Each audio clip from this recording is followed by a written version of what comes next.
Hi, Deepika. Welcome to this NASSCOM Women Product Champion program. We're starting this series, as you know, where we bring in women product leaders such as yourself. And we want to understand more about your journey. And we want to see how, if we can take some of those and probably improve ourselves and, get through and become as successful as you are.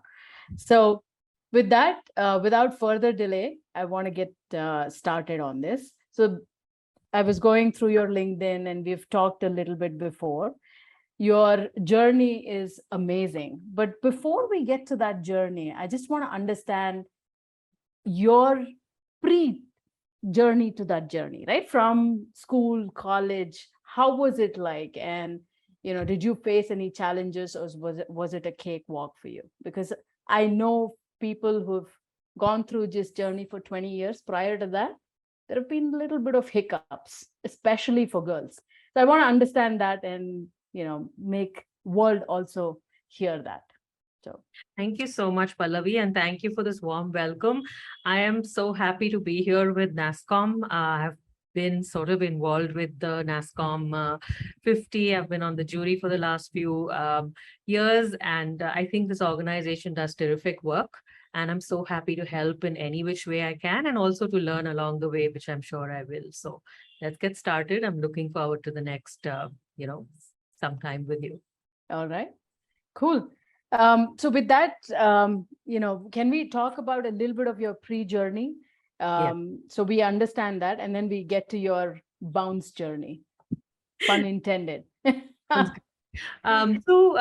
Pallavi, to let you into my life before my professional journey started, I actually come from a pretty conservative uh, Gujarati Kutchi family in Bombay.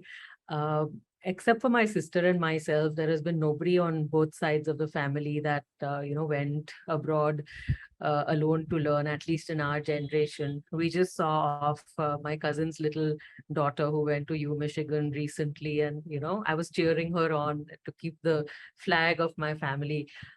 So honestly, when I was growing up, there was no academic pressure because it was something that was never expected of me.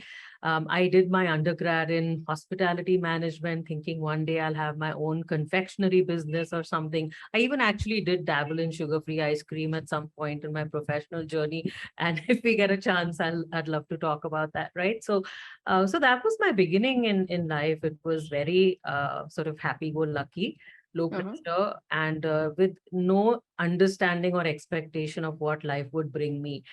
In all of that, though, my sister was in the US doing her doctorate in pharmacy.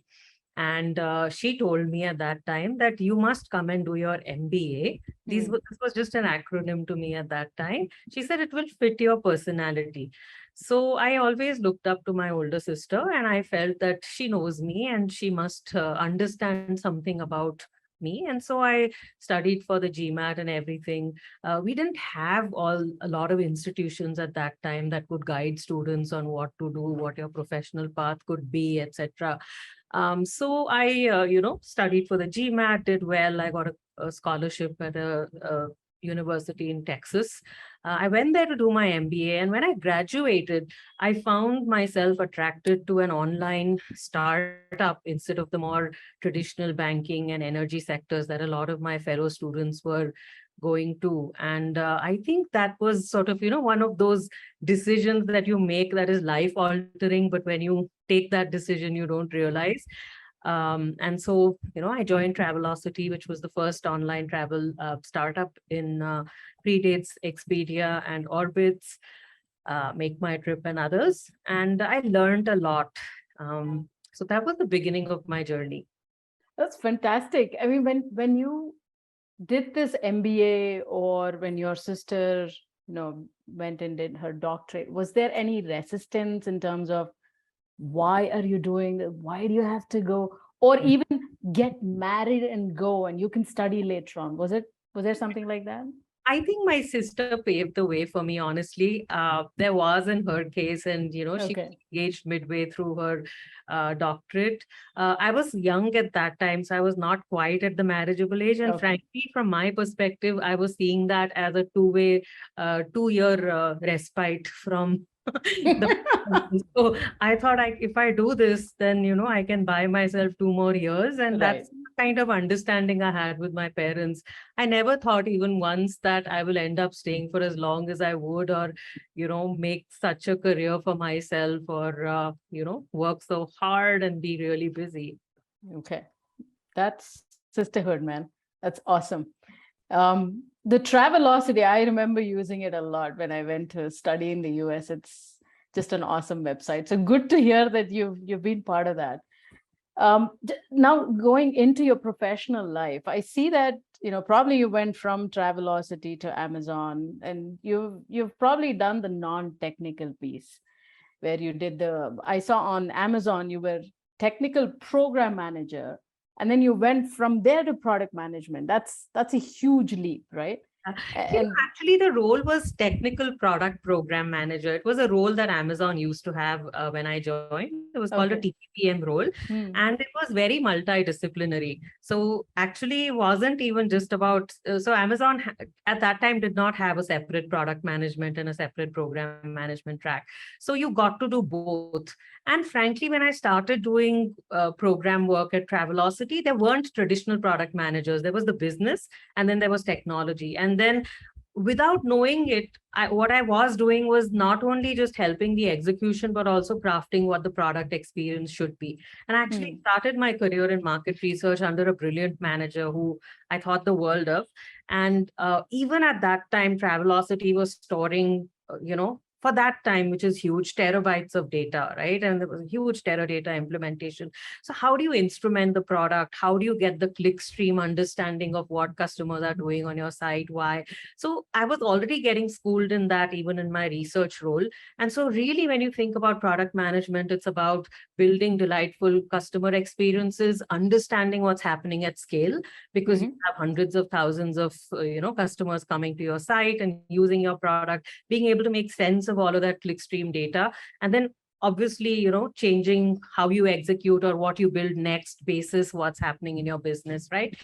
So without really understanding that all of these different pieces were happening, I was getting a solid foundation that helped me really, when that Amazon journey and that opportunity came, sort of take the bull by the horns and really sort of ramp up.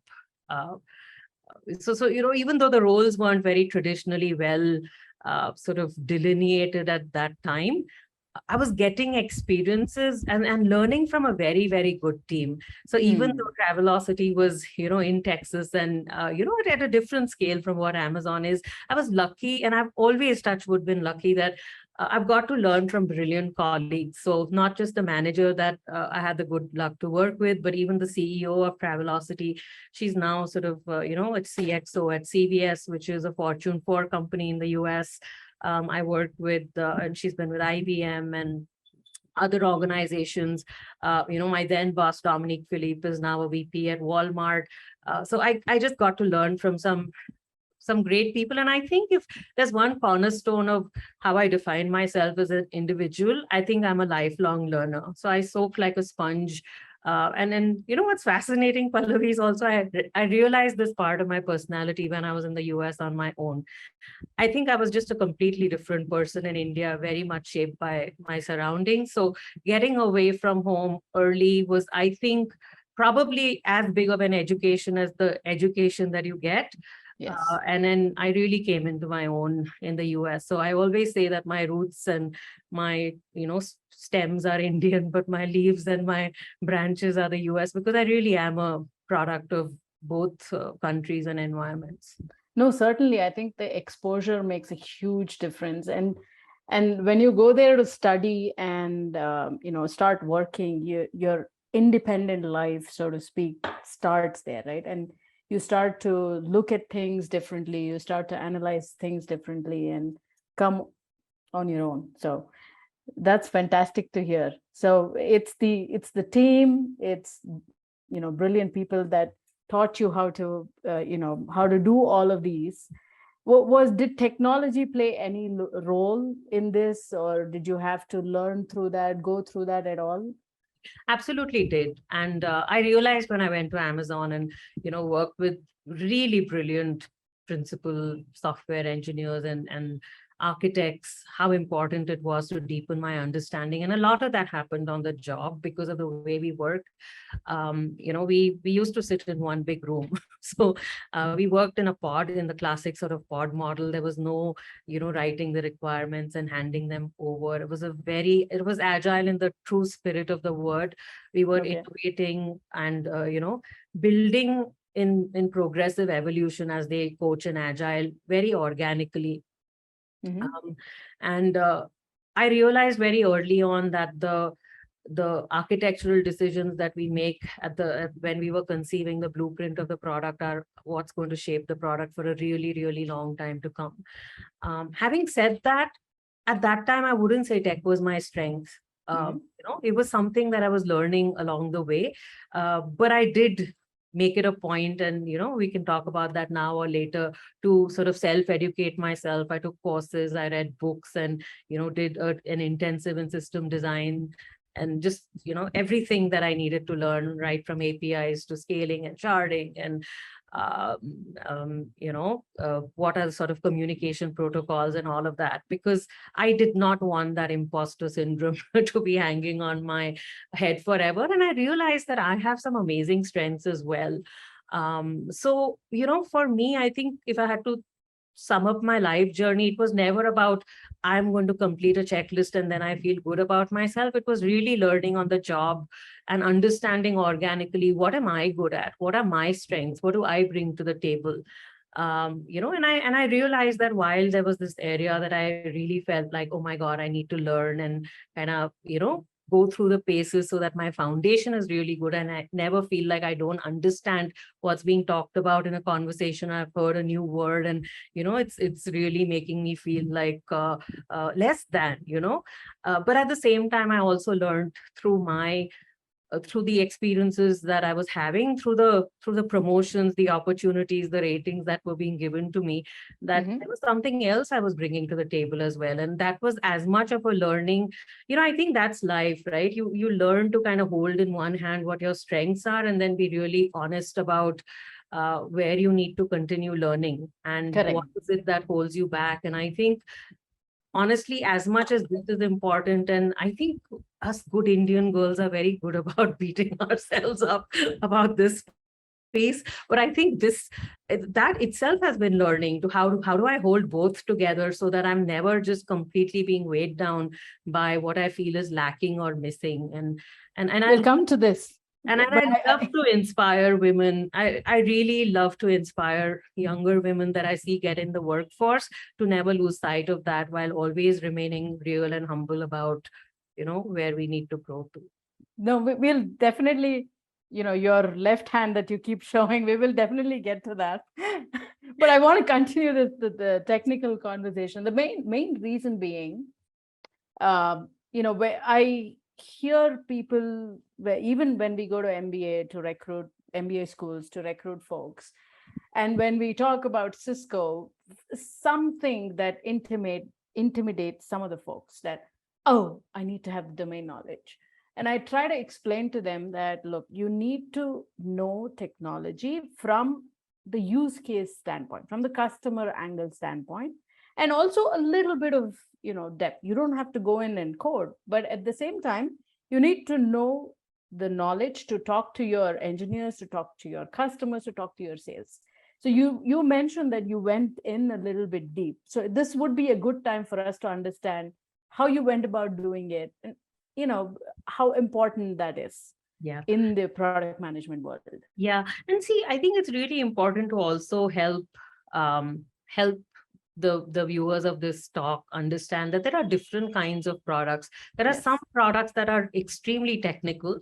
And for those, obviously, going deep into, like, for example, if you are a product manager for an OS kernel, right, you have to understand the languages and what's happening at a very, very deep level. I was building experiences for customers or businesses, or, and my strength was understanding how to apply that technology to solve real Exactly. life use cases, to understand the pain points of the customer, and also to help the architects understand what was important and why. I learned very quickly on, because of, again, I think some of the colleagues that I worked with who were able to articulate very quickly that if this is the choice that you want us to make, it's going to be expensive, why it's going to be expensive. So let's not, for example, make all these reports real time if they don't need to be, because here's what we are, obviously, like, not everything needs to be real time. Not everything needs to be a tier one service.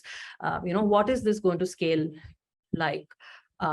Just because we are in the building stages right now and we don't, for example, have so many customers, but what is the end point that we want to get to? Here's how we will progressively scale. So through that process of building my product, especially at Amazon, when I was building Fulfillment by Amazon, and we were building, an international product, we were building a product that was going to scale from a beta of 5 sellers to hundreds of thousands of sellers worldwide. These are decisions that I got to participate in very early on. And through those conversations, I got to understand what is important for me to learn at that time. I dealt with the imposter syndrome by reading what I could. And I came back at a later point in my time and in my life when I could, to plug that gap in a very systematic manner. But I think that I learned, for example, when I was hearing something the first time, is why is this important? How will it affect or impact the architecture if we do it this way or that? And through those conversations, I understood that here's why something is important, even if I did not understand that concept at a very fundamental manner. And I brought so much to the organization in terms of customer empathy, because Fulfillment by Amazon was at that time born out of supply chain, and user experience or customer experience was not something that was organically a part of the organization, because at that time the organization was maturing. I'm sure it's in a completely different place right now, but vendor management or other software engineers used to use those interfaces. They were very technical.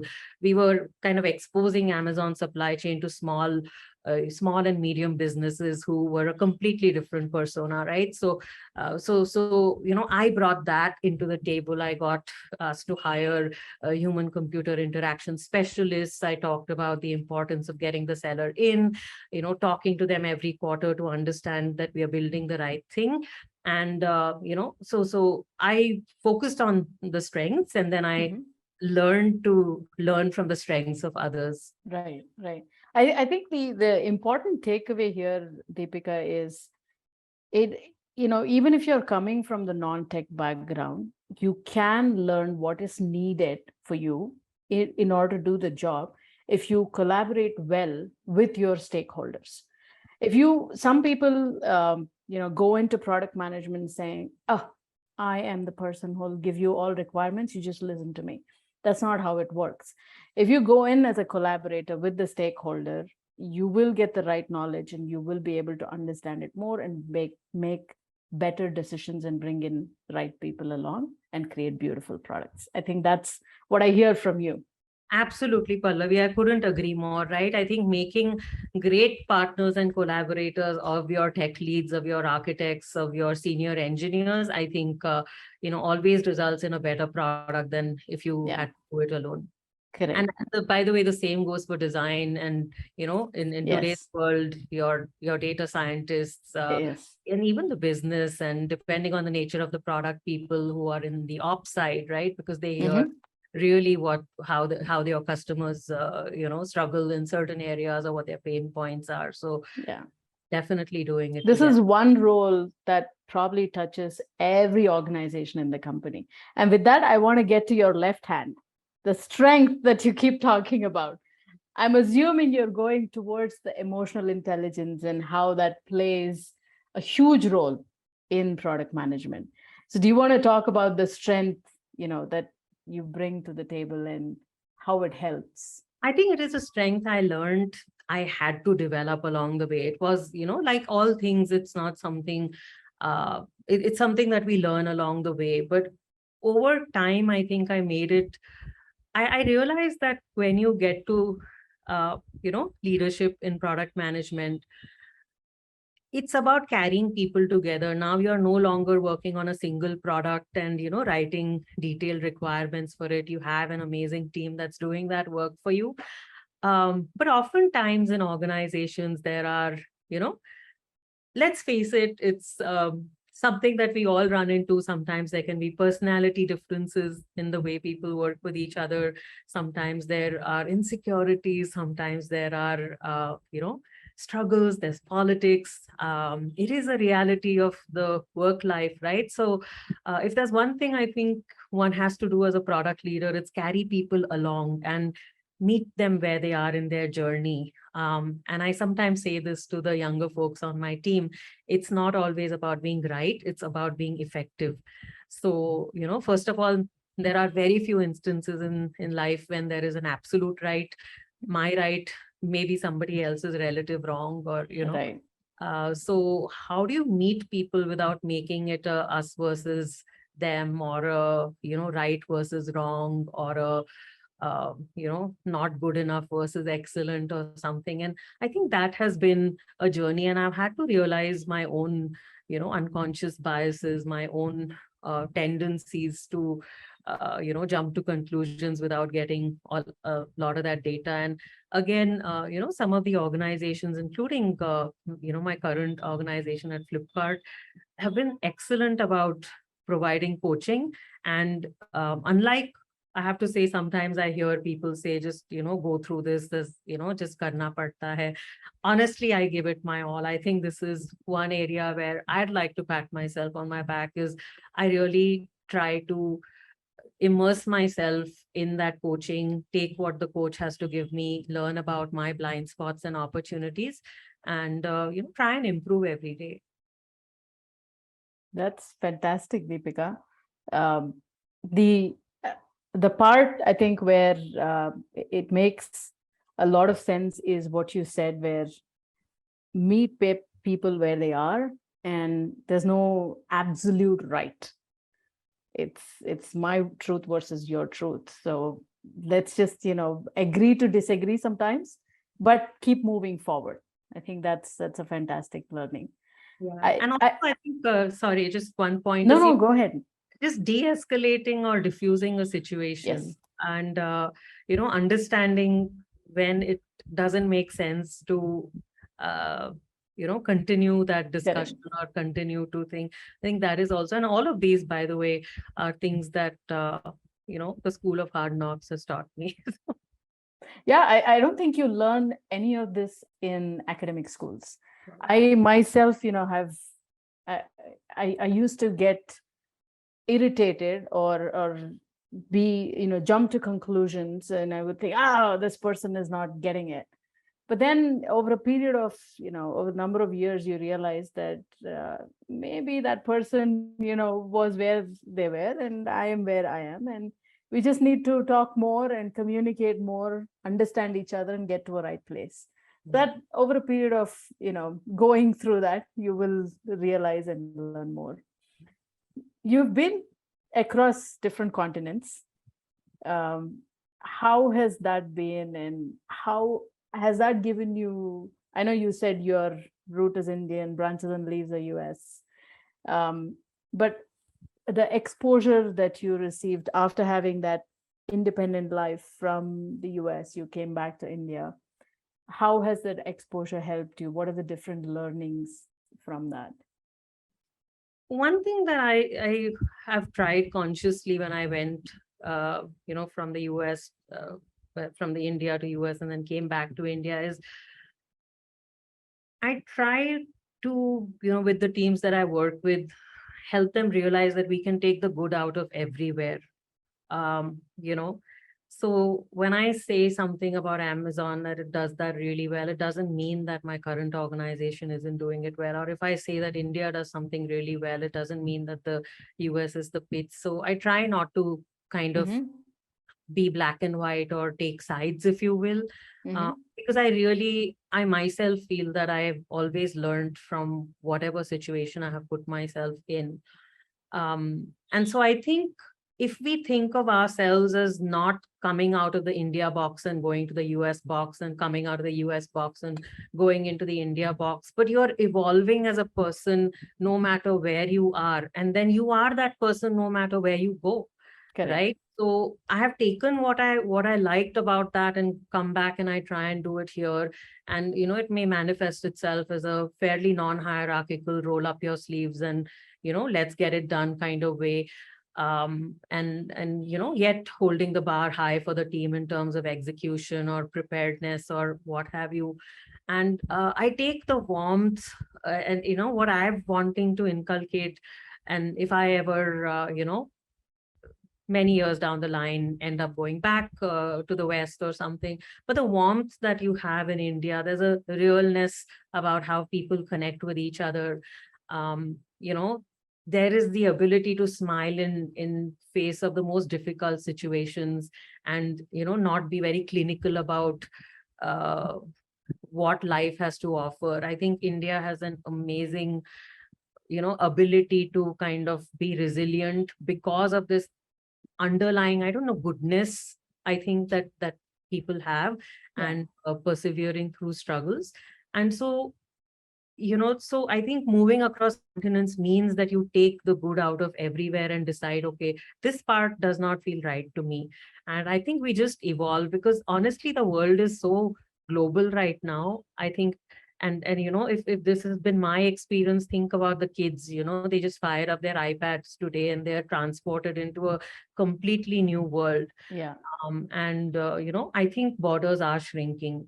I think the world is becoming a smaller place, and by the time these kids grow up, it's really going to be about, yeah, I grew up in one part of the world, but my tastes, preferences, outlooks, thoughts, everything is shaped by a number of different geographies than just mine.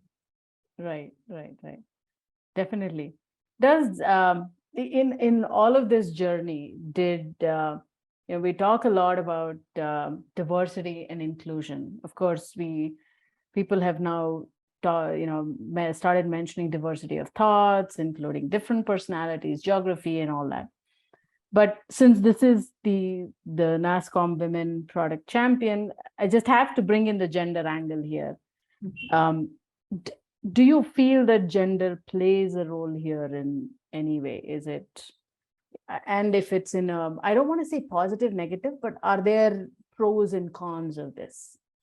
It's a great question, Pallavi. And I think whenever there isn't an equal representation of any part of diversity, it matters because it's not the norm.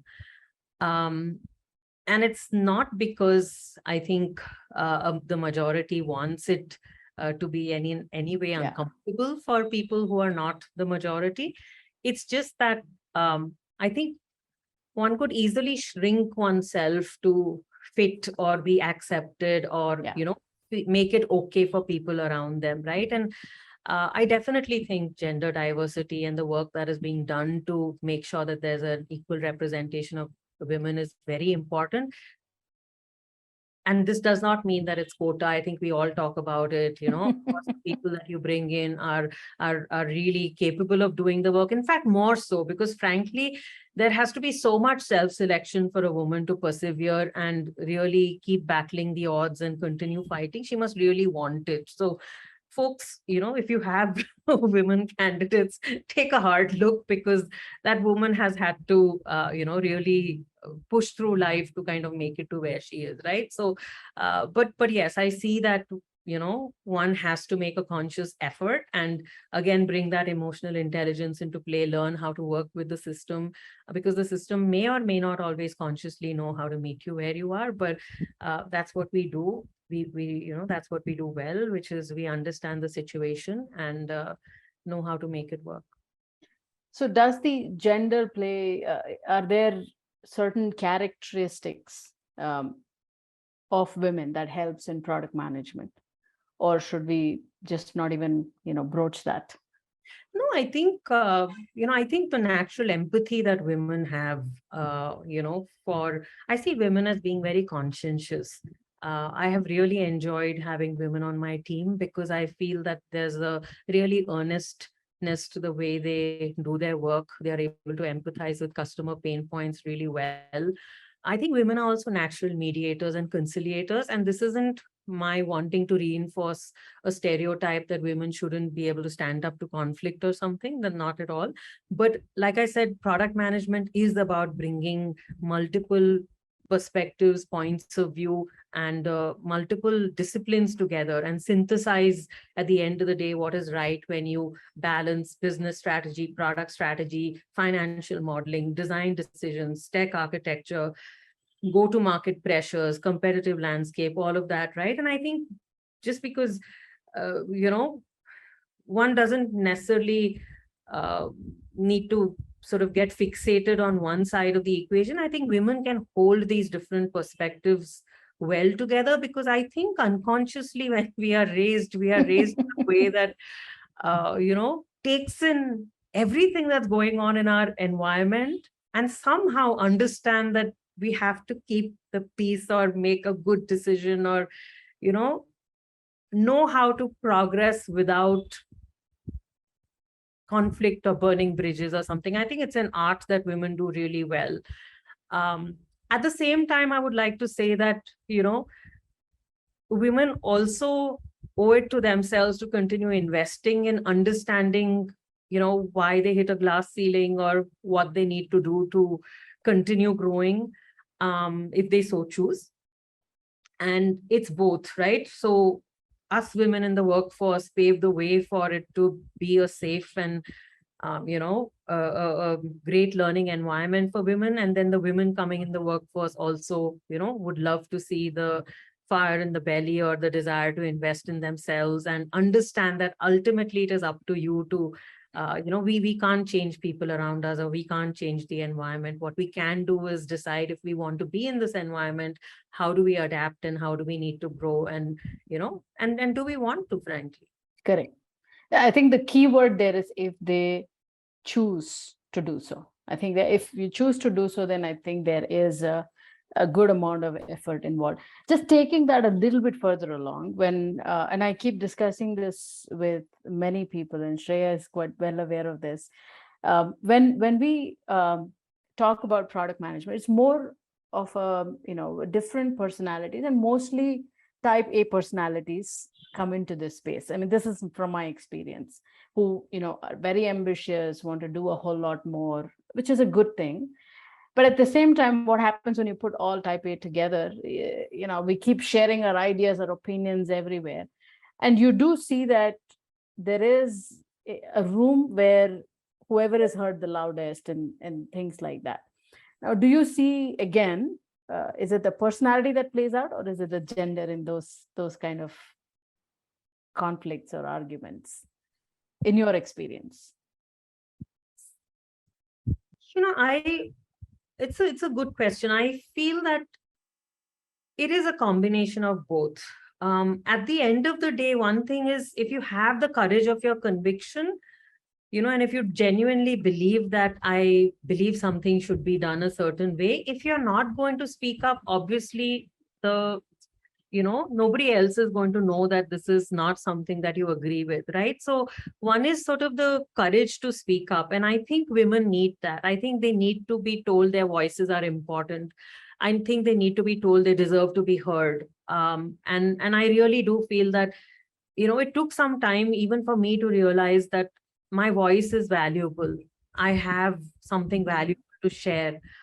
And it's this fine line I think women have to walk. And I am going to say something fairly controversial, but I think this is important. And you know, we should have an honest, real dialogue at the NWPC about this. Women get rewarded at one point for not being too outspoken. You know, so it's and I think if this is well documented, right? I think the likability with the effectiveness, how do you balance that, right? So you know, but I have taken risks in my career to voice if I believe something isn't working or isn't the right thing. And not because I necessarily know what the outcome is. I do it respectfully. I do it at the opportune time. I use data if I have that data. And sometimes I even, I'm able to share that it's my years of experience. I've, worked for a very long time in e-commerce and at some of the best organizations in the world. And this experience is born out of that judgment that I've developed along the way. I've learned to value that and speak up. And sometimes it may not have been something that people expected to hear, but I don't shy away from it, because I think that is part of my integrity of what I bring to the organization, of that experience, that judgment that I've honed along the way. And I think I owe it to the organization. And I learned to disagree and commit, because if it's not my decision to make, ultimately I share my point of view respectfully, and I can disagree and commit and say, okay, I get where you're coming from, let's try it out and go there. But I think that not speaking or learning to shrink, or or shrinking, because that's something that has either been encouraged or somehow, even if it wasn't voiced very openly, is behavior that you learned from other women around you. I think one will need to come out of that comfort zone and build that new muscle, if you will. And I think that is important for product management. That's a fantastic point you brought up. I didn't notice it for a long time in my career. And then I started to see the difference of, oh, that person gets promoted quickly, or, maybe because of the likability and the right alignment, right? That person has a different opinion when you talk to that person later on. But I think that probably, is across gender. I've seen both genders do it that way, more so of a personality. But you have to make a decision for yourself whether, you want to speak up and state that this is what I think is the right thing to do. But yes, if it's not my decision to be made, at least I have my opinion on the table, and then we'll move on and get things done. But while you do that, please note that human beings always look for, no matter how much we talk about diversity, always look for who's aligning with me, right? We may do that subconsciously. I don't know. I'm guilty as well at times. So that's a fantastic point, Deepika.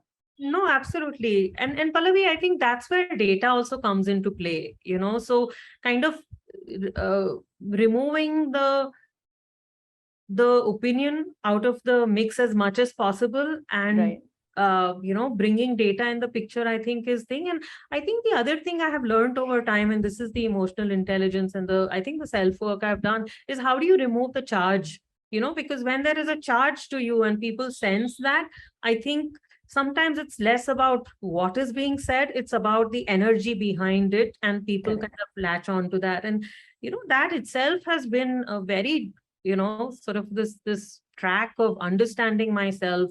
I've done deep work on mindfulness, meditation, emotional intelligence, self-awareness, throughout the journey, because I had no role models in my family to tell me how to navigate these kinds of situations. My sister's career, is, though she's always been somebody I've looked up to, is very different. It's very science-based. It's very, research-based kind of profession as a pharmacist. It's not, a situation like mine. And what worked for my father, who I absolutely, looked up to in how he shaped his career, was not going to work for me. Correct.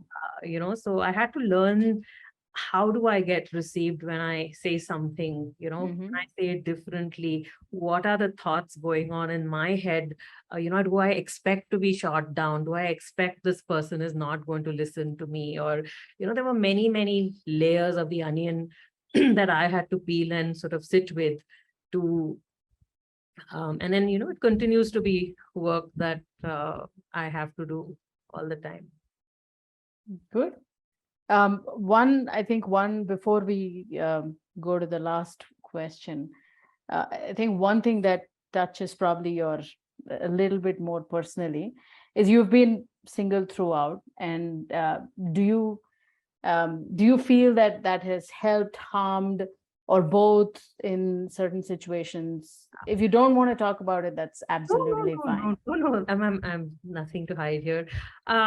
So if there's one thing I could have changed is, when I was at Amazon and sort of, at the peak of my career, I was very, very marriageable then. I wish I had made more time to meet people, but I really was wedded to my work.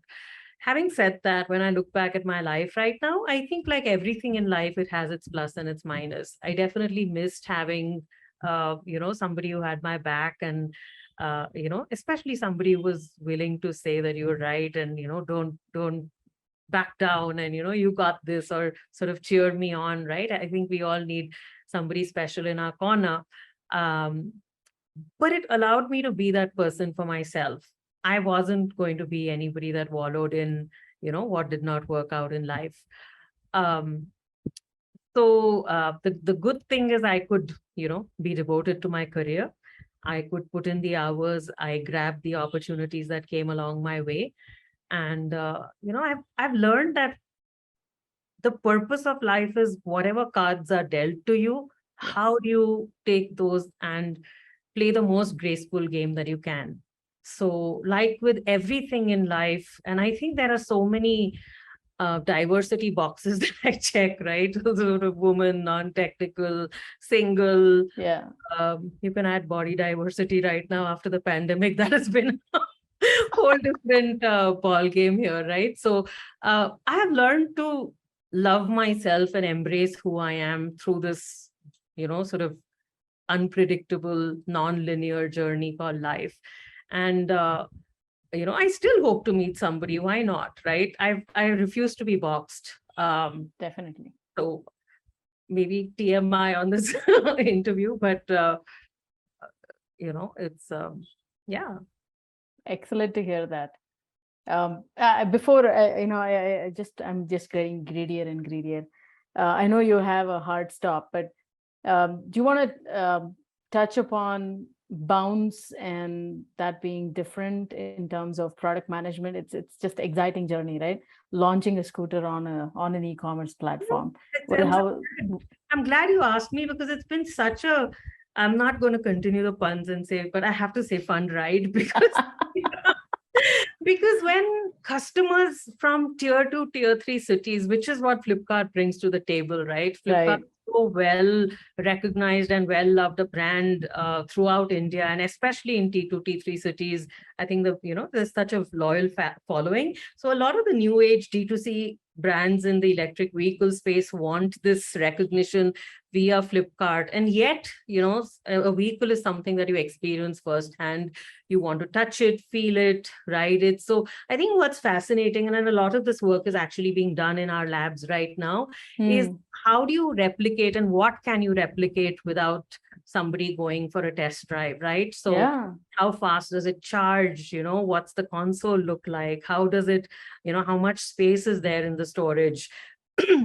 What will fit in there? Or say a man's buying this, say, for his teenage daughter who's starting to go to classes or things like that, right? And say she's a certain height, will she fit comfortably? Will her feet straddle the ground? So I think my product managers have done a brilliant job kind of trying to understand customers questions, and how best can we bridge the gap between being in the dealership yourself and getting somebody to feel that, yes, I can buy this on Flipkart. They've answered all my questions, right? As much as we Hmm. can.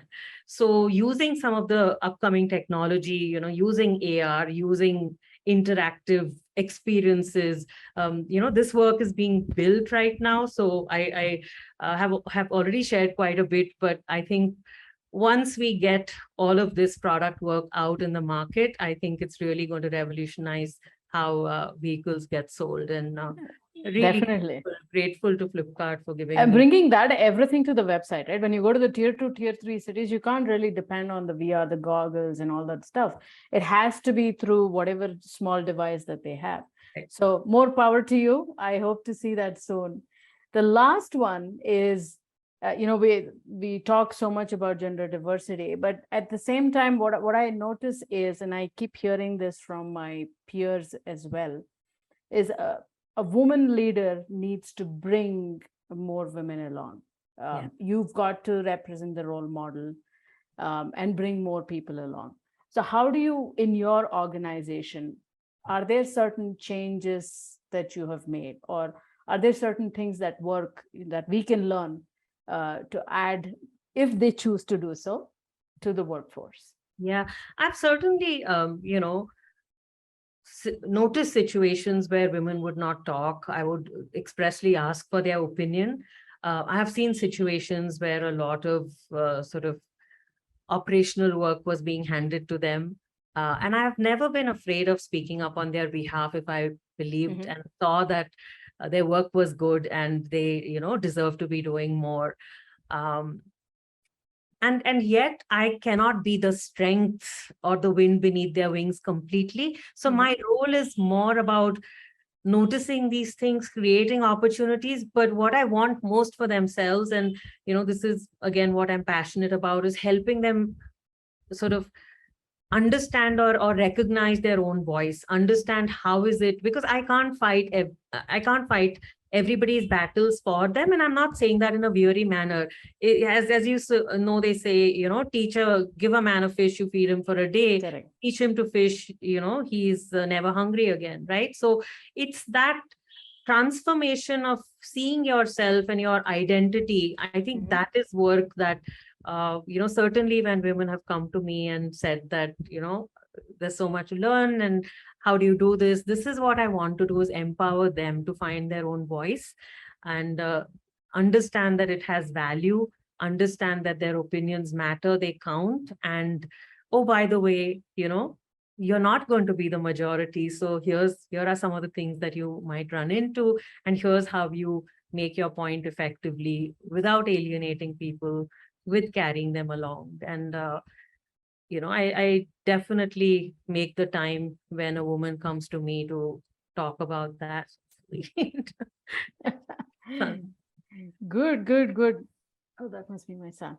Yeah. So that's good to hear, Deepika. So I think we are sort of nearing the completion. So we'll keep this in mind in terms of projecting the right behavior and also helping them as we see things are being done differently to folks within the team. Great. So if I can help at all in any way, do please let me know. It's a personal passion and I'd love to be able to give back in any way I can. Definitely. I think there will be more. We should collectively, bring the community forward. Yep. That's all right. Thank you for your time, Deepika. May you bounce to higher heights. Thank you so much, Pallavi. It was such a pleasure. And thanks for your insightful questions, for holding the space. It was wonderful revisiting parts of my journey that I didn't always remember. So good to get to know you. Yeah. Best wishes. Best wishes to you as well. Thank you. Bye.